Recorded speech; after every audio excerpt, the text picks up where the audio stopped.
A trip back in time.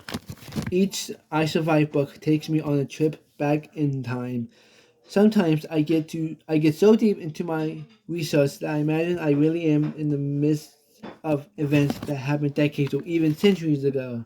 I've traveled to some frightening moments as the author of the series, to the depths of the Titanic as it was sinking, to a creek invaded by a man-eating shark, to the shores of Hawaii as bombs rained down on Pearl Harbor. But I don't think there is a darker or more frightening time in American history than the Civil War. During those 4 long years, Americans were fighting against other Americans. Our nation came incredibly close to being torn into two. Beautiful cities of the South were burned to the ground, and thousands of soldiers died every month. Nobody knows exactly how many people died during the war, but historians estimate that it was about 750,000. That's more than the number who died in all of the other wars America has fought combined. Almost every American lost somebody in the Civil War, and even before the war began, there was slavery. By 1860, nearly 4 million people were slaves. They were men like your father, women like your mom and me, kids like you. And can you imagine what it would be like to be owned by another person? To be treated like a dog or a horse? To have no say in what happened to you?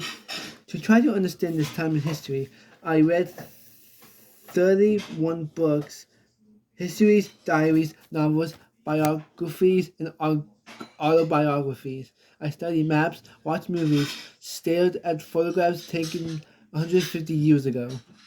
I also visited Gettysburg, Pennsylvania, with my husband and our two youngest kids, Dylan and Valerie. If you go there, and I hope you can, you will think it is one of the prettiest places you ever seen. A charming little town surrounded by green rolling hills, sweeping meadows, and quiet forests. We toured the battlefields and visited its amazing museums. Afterward, we climbed up to Little Round Top. This is the rocky hill where some of the fiercest fighting took place. As my own children climbed on huge boulders and my husband took pictures, I looked out on the meadow below and imagined how it must have looked in July of 1863.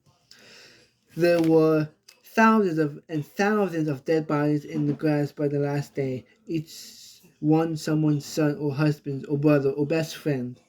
If we had been alive in 1863, my two oldest sons, who are now 19 and 22 years old, would have been soldiers in the war, and it's likely they would have been part of this battle with one of the Connecticut regiments that fought there. As I stood there, I thought of the words of a young Con- Confederate soldier in one of the histories I read. He had written a letter to his sister back home in Alabama, sent from Gettysburg, just after the final rebel charge. I asked myself, he wrote, if many years from now anyone will remember what happened here, if they will ever think of those who were lost.